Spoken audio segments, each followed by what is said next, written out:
Who abandoned their core audience and paid the price for it. Animal Planet, their tagline became surprisingly human.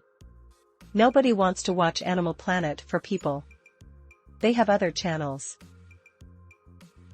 Cracked.com, there were a couple years there where they transformed from a second-rate mad knockoff to some of the smartest, funniest stuff on the internet.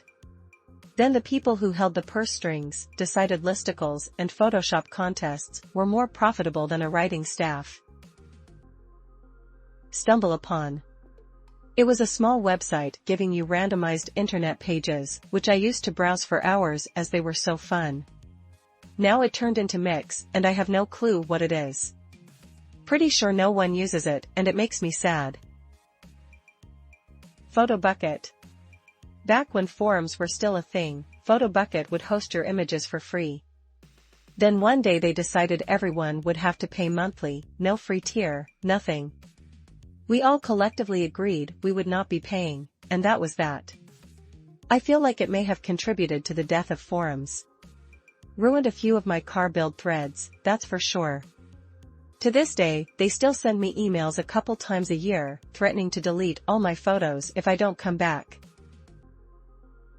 Yik Yak. It was a way to have conversations with people in the area anonymously, really popular on college campuses. They made an update to create user profiles, and pretty much everyone just stopped using it because anonymity was the whole point. Sci-Fi Channel. At some point, there was no sci-fi on it. Every restaurant that opens in the UK goes through the cycle: 1. New and interesting food. Very different from most British food too. Becomes very popular. 3. Owners sell to a large company. 4.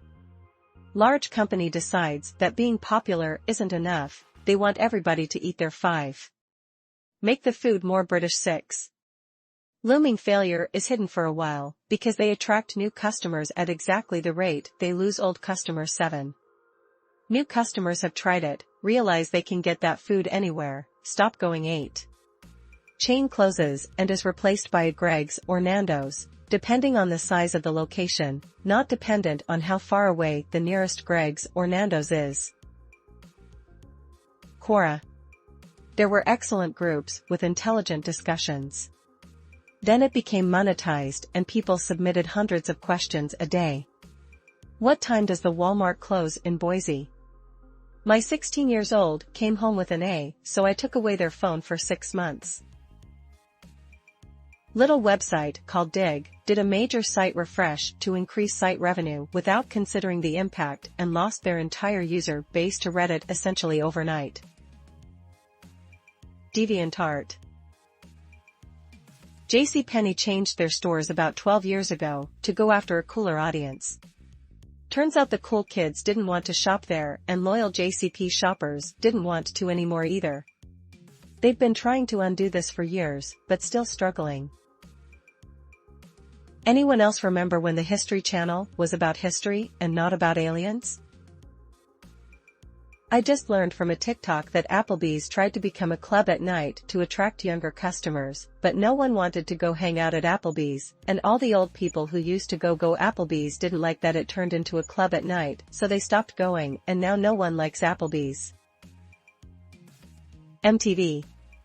Loved watching music videos and the occasional news, behind the music, etc., but their main focus was music videos. Then, for some insane reason, they ditched their tried and true format and became a reality show nightmare. They lost it all. I don't even know if MTV is still around. Boeing. Built by engineers, corrupted by Wall Street. Moved their HQ away from Seattle's to Chicago just to get away from listening to engineers, now to Virginia just by DC to continue their hyper-focus on Washington lobbying. Try licking balls of short-term investors and politicians instead of focusing on innovation and safety. Killed hundreds of people in 2 crashes and lost advantage in all industries: civil aviation, aerospace, and defense. Tumblr. The NHL. They desperately want to grow the game, but make it increasingly more difficult to actually watch them unless you are able to pay for a minimum of 2 subscriptions. Blizzard Entertainment. The Raiders used to have a great home field advantage in Oakland. Now every game in Vegas is half filled with away fans. Radio Shack. OnePlus, it was affordable with decent specs. Unity Software. Cartoon Network. Volition rebooting Saints Row fits the bill.